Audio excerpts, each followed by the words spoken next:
to do with knowledge if I put it in your hands literally. I'm talking about the knowledge of your sickle cell status. Remember, you could be walking around like me for most of your life, not knowing what your status is. For me, it was a surprise to find out live on Sunrise last year that I carried a sickle cell trait. Well, I didn't feel any different, but it made me think backwards, because I already have children. Now you have the chance to think forward. I'll be reading a tribute to Abna Edu, Nay Ida Nkuma, who passed away recently. She was a dedicated activist, helped lots of people, lots of families, lots of children in the central region, and I think she deserves a tribute. This morning, my guests are Charlotte Owusu, who is an activist and an advocate for the sickle cell conditions. She comes from Sickle, that's an acronym for Sickle Cell Condition Advocates, and Dr. Ama Benia Kosikuma, a hematologist, that is a doctor specializing in anything to do with the blood from the Kolibu Teaching Hospital. There are lots of articles in today's papers, because after all, it is World Sickle Cell Day, so I'm sure you can find one in the Daily Graphic. I have here the Heritage News. It's got two really nice stories. One is about test for sickle cell before marriage, and this is advice from the World Health Organization. And here's an explanation of sickle cell anemia and how you can get it. Basically, you can only get it through your parents. If your parents have it, they can pass it on to you, and you could either just be a carrier of it, or you could be a sufferer. But to help me better understand who, what, when, why, and how, I think you can direct your attention and all the questions to my two beautiful female guests. Good morning, ladies. Good morning. Good morning. So, earlier on this morning, I just couldn't get my memory sorted right, Madam Owusu. What is the incidence of the trait? How many people in Ghana actually carry the sickle cell trait? Not necessarily suffer, but just have it in their blood? About 25%. 25%? Yes, 25%. Is that correct, Doc? Yeah. So 1 out of 4 people? Yes, 1 out of 4. 1 out of 4. Now, how many people know that that they carry, that we carry? I didn't know until last year. Yeah. And I'm wondering how many people know that they carry the sickle cell trait. Do we have that information? No, that's difficult. We can only know if you've been tested. So the thing is to go and get yourself tested, especially if you know your parents have a trait or one of them is a sickle cell patient. Most people would rather not know, and that's for various reasons. Some believe that it is fate, it is destiny. There's nothing you can do about it. It's something to do with a higher power, and so on and so forth. Others are just afraid of knowing the truth and the consequences. But it's as common as a malaria test. I remember taking mine. It was really quick, it was painless, and the results came back fast. And at the time, it cost about 13 cedis. So maybe some people might not want to get tested because of the cost. Is it any one of those in particular, a combination, Doc, in your experience? What is it that prevents people from knowing their sickle cell status? It's a combination of factors, as you've said. Some people don't want to know, and unfortunately, as Ghanaians, we usually don't go out doing medical tests and stuff to find what is wrong with us. So it's up to us all to try and go a step further and try and find out, do tests, and find out what you have and what you do not have. Once you know what you have, then you'll be able to have some information to know how you can live with it. But if you do not know, then it becomes another problem altogether.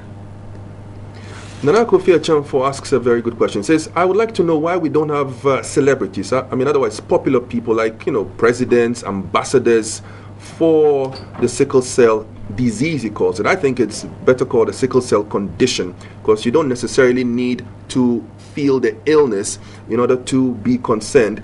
And why don't we have sickle cell commission backed by law, by legislative instrument? And those are some really good points, about sickle cell ambassadors, about presidents, celebrities, popular people spreading knowledge, and actually having a law that would mandate testing at an early age.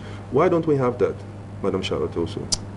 I think we don't have it because of lack of awareness. 1 out of 4. Yes, and I think the ministry is the Ministry of Health and Ghana Health Services are now trying to see what they can do. But formally, we were not taking it serious. We just had the clinics running for them. We were not creating awareness for people to know how serious the thing is. And that was the cause, So if we know, and we know the numbers, now if we want to go in for testing, to get people tested, to know their status now in the laboratories, and we will keep records of people who have come in to test, we will know that, people are interested. People want to know, because we should come out with, documentaries, education, enough for people to make informed choices that it is necessary that they go to test. And so if we do that, then the government will see the seriousness of it. If all people suffering from sickle cell will come out from their shell and say, we have it, we want to talk about it, let people know why we are talking, why we are suffering, we are going through all this, and so we need the help. Then, and people who are family members and people in position who are associated with people with sickle cell, who know how serious the thing is, if we all come together, I think we'll get government to, and we can help government to come up with something to help them and to do the advocacy to prevent, for prevention, and then we can move ahead. That is what we want to do this time. And I think the ministry have now accepted its responsibility. Because last year, remember, I told you that they gave us, we signed a memo of understanding with them to do advocacy throughout the whole country on sickle cell. And again, the Ghana Health Services have joined. And fortunately, we've now had a United Nations Information Center collaborating with us together with WHO. So I think this time we'll get government to come in all to come on board to see how we can help prevent this disease and to take care of those who are suffering from this unfortunate condition. Dr. Amma, you mentioned earlier, Charlotte also corroborated this, that 1 out of 4 in Ghana, 1 out of 4 people actually carry the sickle cell trait. Now, what are the statistics for the sickle cell condition, the one that actually makes people feel ill or sick? Okay. We do not actually have ready figures, but I can tell you that the sickle cell in Kolebu, the genetic center, has over 20,000 people registered with them having sickle cell disease. That's just in Kolebu? Yes. And so we have other clinics in Koforidua, in Tema, and other places. So it's quite a number. It's definitely less than a 25%. How difficult is it to determine whether a person is a carrier of the sickle cell trait? In other words, how sophisticated does a laboratory need to be in order to be able to carry out a reliable test of a person's blood to find out if they have the sickle cell trait or not? It's very simple. First of all, we do a screening test. I think you had that as well, and that's the sickling test, and that just shows you the presence of the abnormal hemoglobin S. There are other abnormal hemoglobins. Now, once we detect an S, we can do what we call the HP electrophoresis, and that actually brings out all the hemoglobins that one has. So with these two tests, you'll be able to find out whether you're a trait or not. So it's quite simple. There's a technical question talking about traits, and this is coming to us from a viewer called Victor Kojo Abolo. He says, I am AA, and my partner is also AA, but when it comes to blood groups, I am O negative and she is B positive. Can we get married and have children without any problem? He's writing to us from Kojo Krom, Sumanik Bakbin, aka Victor Kojo Abolo. Sickle cell group and blood group are very different Two different things. They are two different things. So your blood group are the kind of antigens that you have on your red cell. So that comes into being when you're having transfusion. So they are two different things altogether. Shouldn't we have this knowledge in the same way that we know our shoe size and our height and usually our weight? It's very, very important, and a program has been started, newborn screening. There was a pilot program somewhere in Kumasi, but I think plans are underway to do a nationwide thing so that as soon as you're born, we take a sample and find out what your status is. There is a lot of misinformation and stigmatization that goes with carrying the sickle cell trait or having the sickle cell condition. And here's a good example of one. Michael in Sobila says that he was taught by his teacher that someone with a sickle cell lives for just about 23 years. Now, please, is this true? I don't know who would like to take this from the social side or from the medical side. Okay, let's have the social side first. Okay. Is it true? It isn't true. It isn't true socially. What about medically? Does this have any basis in medicine at all, that someone with a sickle cell trait or condition even has a lifespan of about 20-something years? It's definitely not true. Everybody, that's the importance of knowing what you have, is to try and help you, if necessary, adjust your lifestyle, know the things you can do, things you cannot do, and where to go when you need help, so that it will help you, and then you stay healthy all the time, and then you have good quality of life. So it's definitely not true. I'd want to encourage anybody who has this sickle cell condition that you just have to know where to go. You should make sure that you take instructions as to what you should do and what you should not do, and you can live a near normal life. Agomberi Agon, the Greater Consabe, is still not sure. He's asking if there is any other possible way to contract the sickle cell trait or condition other than genetically from your parents. Is it possible to get infected by it, or cursed by it, or somehow acquired then through the chance of having both parents with a C in their blood test? There's no other way that I know. Definitely, I don't know about the curse bit, but genetically, you have to inherit it. And one thing I would also want to say is that the normal hemoglobin is hemoglobin A. Now, we have S, and that can give rise to, if you have the double S, you have your sickle cell anemia, which is the most severe form of that. But you can also have an S and have another abnormal hemoglobin, and that's also a C. So you can be SC. That is less severe than the SS. Now, you also have people who have one normal one, that is A, and the other abnormal one, that is C. So you are AC. So if you go and marry somebody with AS, you can get a child who has SC. So most of the time, people don't actually recognize that fact. And for those people, if a man is maybe AC and wants to marry somebody who is AS, if you do a sickling test, if you have a C, it will not show. So I'd like to employ those who are AC or who have a C, that apart from doing the sickling test, they go further to do a hemoglobin electrophoresis.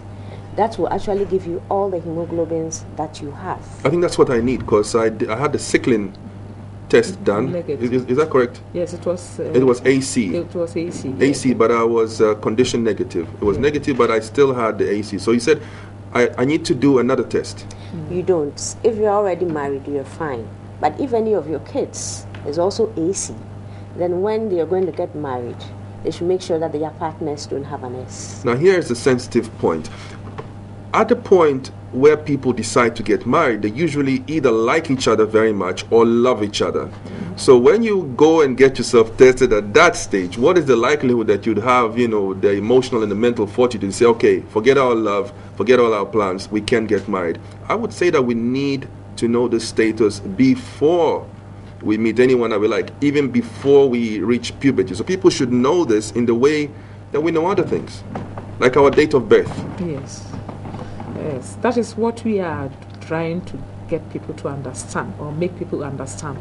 That, and we have started with the school programs, going into schools to educate them. We started with the senior high school, but we have to go to the junior, so that the people students or people at the early age can know that there's a need, or they will see the need to test their sickle cell status. And so before they even decide to or fall in love, let me put it that way, they would have to know the other person's sickle cell status. So if he is positive, as we just said, positive, I would say, if they test and you are positive and you want to know which one, you do the electrophoresis. But I think if we go straight ahead to do the electrophoresis test, you know which one you are, because sometimes this creates a lot of problems for couples. The man tests for sickle and he's AC, and then the woman is AS, and they think they can come together. He's negative. The man was negative. When they come together and they have the issue, the man will even blame the woman that maybe the child is not his. So the second test is very important that we do to know. And so we are encouraging people to do the second test and know, even if they are tested positive, and if they are tested negative, so that they know which kind they are. If they have a C and they go to meet somebody AS, it's likely they will have a baby with sickle cell disease or condition. So that is what we are trying to educate our people to know and do the right thing, so that before they get partners with whom they have children, they know that they have them. They are negative, or if he is positive, he is completely negative and AA, and there wouldn't be any problem when they have their children. The knowledge and the actions to know and do the right thing, it comes at a cost. And I'm going to ask you about the cost of spreading this knowledge and the cost of getting tested. But let's take a call first. We've got our first caller, Lady Cynthia. Good morning and welcome to Sunrise. Yes. Good morning. Good morning. I'm calling from Wa. Pardon me? I'm calling from Wa. From Wa. Oh, fantastic. Yes. I'm a nursing student in the university at my center. But I was tested when I was 7 years old. So, and my parents never took up anything. I've been following state and doctors. I don't know as to whether I'm AS or I'm SS. So how do I find out, or what else do I do? Your question came at just the right time. Thank you very much. So how easy is it to get knowledge on one's sickle cell status? This is a lady calling from where? Any teaching hospital should be able to do the sickling test. Of which we have? Tamale, they have the Tamale Teaching Hospital. Kumasi, we have Konfanoche. Cape Coast, we have a university hospital. Accra, we have Kolebu. But in Accra, you can do it. In Tema, you can do it. So the sickling test is quite basic, and they should be able to do it at any time. What's the approximate cost in terms of time and money?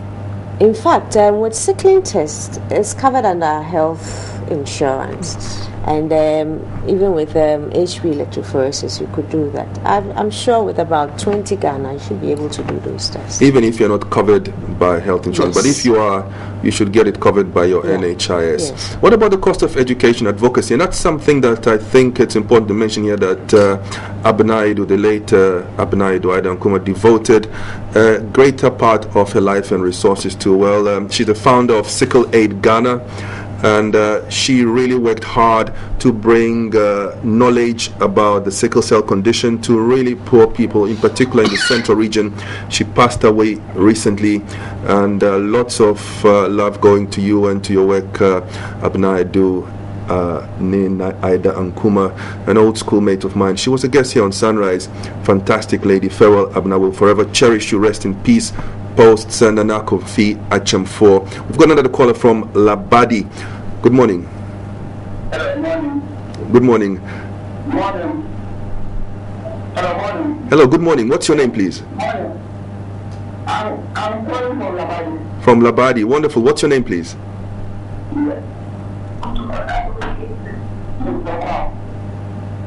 I'm watching a program with them, and I have FC. Who says that I want to know what causes sickle cell in human life. Well, the way you can get it, if that's what you mean by cause, is through your parents. If your parents have the sickle cell gene in their blood, and even if they don't have the condition but just a part of it, they can combine and the child can have the full-blown condition.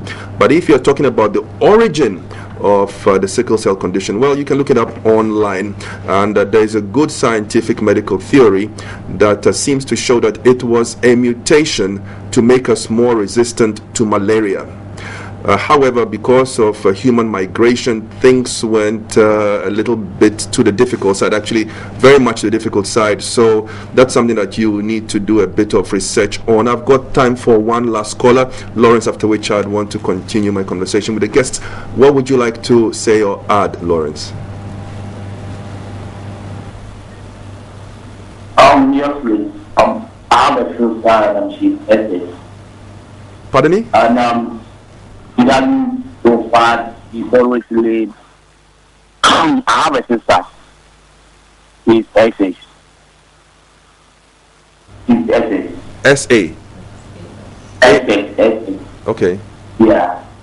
No, SS. It's a secular. So we actually want to know where to go and things that she's supposed to see, things that she's supposed to do, so that she cannot easily fall sick, because she always goes for sick every day, every month. Fantastic question. That's a fantastic question. It was one that I was actually hoping to ask us. So I'm glad you asked that. Where can people find accurate, reliable information when it comes to managing or treating their full-blown sickle cell condition? Every doctor is aware of sickle cell anemia, and for that matter, disease as a whole. There are certain facilities that run special clinics for sickle cell, with people with sickle cell disease. I don't know where the caller is calling from, but in Accra, even in the polyclinics, the doctors are aware of this. And so if they don't have, maybe they are not near Kolebu or Rage or Tema or Labadi, once they get into a facility and see a doctor, the doctor should be able to tell them where to go if the need arises. Here's a question that's probably for you, Charlotte. This is from Lasina Masahodo. Says, please, I am AS and my partner is also AS. How can we manage our situation? Please ask the doctor. So we are already about to get married. I would say if I've had the opportunity to counsel couples to be who had courted for 6 years, and when they knew the seriousness of the disease, when they were exposed through counseling and education, they decided to part off. We can't say you, or you two can't say you are in love, so you put your children into such situations. So I would advise that they should really get somebody to counsel them, get the right information on sickle cell. Then they will make informed choices. If they decide to be together, then they should take up the responsibility of looking after the children. As Doc said, go to the clinics, because all the doctors know about sickle cell. Any clinic you walk into, any hospital, the doctors are ready to tell you what sickle cell is and what you should do and what you shouldn't do and how you should manage it. So they could go out there to them and seek advice. And when they have the children and they have a child with a sickle cell disease, they can manage the child. But then it's not only the parents who will manage the child, or the child who is going to manage his life. The community as a whole has a responsibility. And unfortunately, we don't have enough resources to take care of them. That's why we are emphasizing on preconception screening, because the conditions in our clinics and hospitals are not enough for us to just leave them to be having the children with it, to suffer. Even it will even affect our health insurance scheme. So we should make conscious effort to see to it that people with these traits, the carriers, don't come together.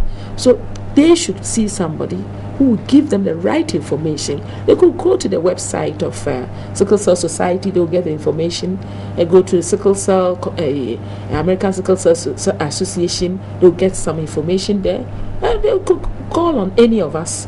Go to Kolebu. That is in Kolebu. I also have a counseling section in center at Sakumono, and get the right information. I think if they get the right information, they will never decide to come together. Or if they meet people who have ever had who have sickle cell children, they will never advise, even the children or the people with the condition, tell others that they shouldn't get involved to bring these people into life, where they go through all kinds of trauma. The right information. Knowledge is power. Samuel Nati asking a medical question: is there any medicine or medication for this condition? That's a question from Samuel Nati. I'd like to combine it with a question by Thomas Jando says, Eric, my brother is a sickle cell patient. He's asked by the doctor to always take folic acid. Is that the cure for it, or does it only keep you for some time? Or in terms, is that a cure, or is that something that's good for managing the sickle cell condition? That's Thomas asking about folic acid, and someone asking about just general treatment interventions. I know, for example, that water is really important. You've got to drink a lot of water and stay away from temperature changes. Don't go from air condition into hot environments and vice versa. But I want to know what are some of the other things that people can use easily. Okay. When you have sickle cell, your red cells, because of the hemoglobin S in it, your red cells don't last their normal lifespan. So if it's 120 days, that is the normal lifespan of the red cells, then within maybe a month or so, it's broken, it's hemolyzed, as we say, so it's destroyed. And the ingredients for keeping your blood level up will include iron and folic acid. But because you are constantly breaking down your red cells, you need to put in more folic acid so that we can, as you're breaking it down, more is being produced. So it kind of compensates and helps the body compensate for that loss. Sickle cell is a disease that cannot be cured. Research, people are doing all sorts of things, including bone marrow transplant, which is way out of our reach. We do not have. So for sickle cell, we have drugs that would help you control the disease and help you go about your normal duties, and that includes folic acid. Now, the other things that will also precipitate you having what we call crisis, or times that a sickle cell patient will not feel well. And as you rightly mentioned, dehydration. Because you see, these abnormal hemoglobin, the S, under conditions, maybe infection, or especially when there is no oxygen in the body, or where for some reason they are starved of oxygen, then they assume an abnormal shape. And then the red cell cannot move about through the vessels as it should. Okay, so the most important thing is to try and find some of the precipitants and avoid them. One is dehydration, the other is infection. In our environment, malaria. For somebody with sickle cell anemia, he doesn't have any resistance to malaria, so they would have their malaria, as opposed to the AS, who have some sort of resistance to it, or even when they have it, it's less severe.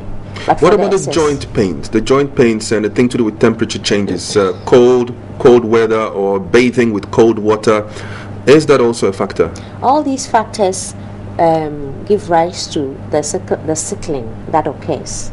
And when the hemoglobin S sickles, then they are within the red cells. So the red cells cannot move in the vessels, especially the tiny ones, as they should. So then blood cannot go to where those vessels are supposed to go to.